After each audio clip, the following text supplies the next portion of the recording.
Rosas. Ito ay nagpapakita ng pagmamahal sa sariling bayan at pag-asa para sa mas magandang kinabukasan. Ako si Darlene Tindag at ito ang Rosas.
Di mo pa magawang muling ipagmalaki na ika'y isa Pilipino. Ladies and gentlemen, performing spoken poetry, Mahal Kita, kwento ng pagbabago. Let us all welcome Kurt Felix, everyone!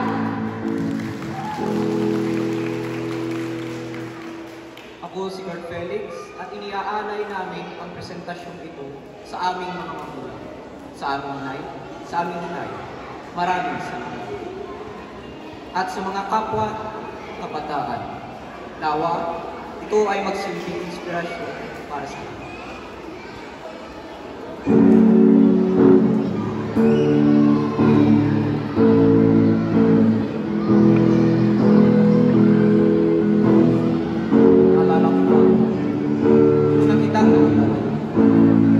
Wala naman akong jowa, pero hindi ko alam at timapin ang kilig na aking naman. Tuwing umaga, bago sumikat ang araw, ako'y bisita. Ako'y nasasalo na upang buksan ang aking Biblia at kausapin ako. Pero masyado akong lamig. Napagod, umuwi at nagbalik. Pag-isip ko ng umaga, abay tanghali na pala. Tinignan ko ang telepono ko, ayun nga, linggo nga pala. Pero linggo, kaya dito. Teka! Ba't ganyan kayo makatingin? Alam kong gusto niyong ibato sa akin ang mga salitang akala ko ba? Akala ko iba na siya. Akala ko ba nagbago na siya? Akala ko ba kantong na ng bahay niya ang kapilya? Hindi gano'n ako ng kasalanan. Sunod-sunuran ako ng kasalanan. Hindi ko maintindihan. Bakit hindi ako matanggi sa kasalanan? Ngayong alam ko naman ang kahinan natin. Sa dating barkada, ang walwalan ako dumiretso. Inuman, yosi, droga. Sabay noon, nagpapawin ko namin. Kasi ikaling ko ng mabuti. Malamig. Paligid ko may ganit. Pero sa aking bibig, saan nagaganap ang hibagsikan ng emosyon. Doon sinubukan mo kasapit ka muli. Nahihiya man ang tawagan ka. Alanganin, gusto kailangan ang kausap na siya. Sinabi ko pagod na ako at hindi ko na rin kilala ang sarili ko. Tinanong ko rin sa'yo kung matatanggap mo ba ako. Ngayong ang aking karumihan ay hindi na makulikuan. Kung sinubukan mong lumaban, pinilit ko ang makipaglaban. Pero sa dahil sa kasalanan ko, ako'y talunan, naging sumusobra. Pero sa kabila ng maingay na kansyang nagkaaway, pinarinig mo sa akin ang bumubulong at malamig mong tinig. Narinig ko ang sinabi mo, anak. Pinaalala ko sa kung paano tinalikuran kita, pero pinaalala mo din sa akin kung paano mo piniginigan kahit umabot mo yan sa kamatayan. Pinagpilitan ko sa iyo na tama na, huwag nang ako, dahil hindi ako marapat dapat. Pero pinagpilitan mo rin sa akin na hindi ko kailangan maging sapat upang maging katanggap-tanggap. Mahirap, mahirap. Paulit-ulit kitang mamili. Pero sinabi mo wala ka namang ibang nais kundi ako. Sinabi ko tama na, pero sinabi mo anak, susunodin pa rin kita. Sinabi ko huwag na ako, pero sinabi mo anak, pipiliin pa rin kita. Sinabi ko makasalanan ako, pero sinabi mo anak, namatay ako para sa iyo. Sinabi kong natatakot na ako, baka mabigulin kita, pero sinabi mo anak, wala kang magagawa. Dahil mahal kita. Mahal kita. Paulit-ulit na kapatid. May yayakapin kita. May tatayo kita. May paglalaban kita dahil anak, hindi ako namatay para sa iyo. Kung hindi ka, sa isang rason, na mahal kita. Dahil anak, hindi ako namatay para sa iyo. Kung hindi ka, sa isang rason, na mahal.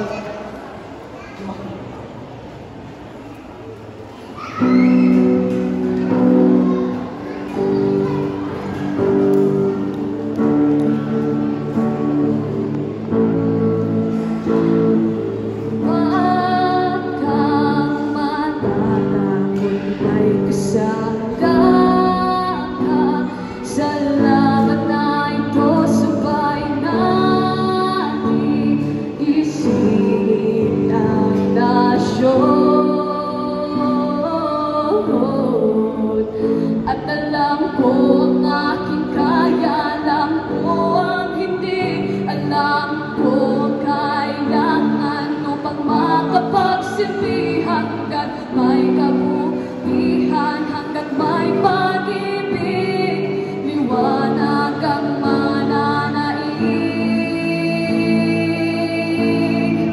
At hindi ko may papangako ang kulay rosas na mundo para sa'yo, at hindi ko mailawan ang lahat ng anino.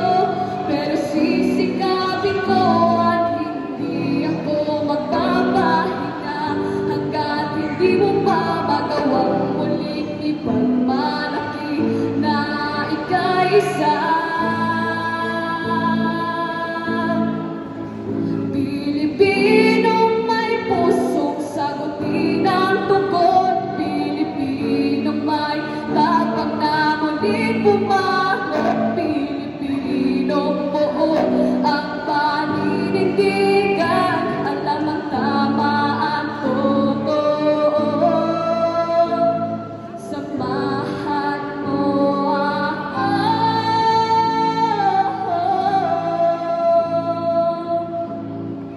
At hindi Tama na. Pero sinabi mo na. mapapangako ang kulay rosas Sinabi ko, na huwag na. para sa'yo, at hindi ko mailawan ng lahat ng anino. Baka mabigulin kita, pero sinabi mo na. At hindi ako magpapahinga hanggat hindi mo pa magawang muling ipagmalaki na ika'y isang matatag at matapang at mabuti at mapagmahal Paglalaban kita. na Pilipino. Hindi ako namatay para sa iyo. Pilipino, Sa isang rason. Pilipino, ka na.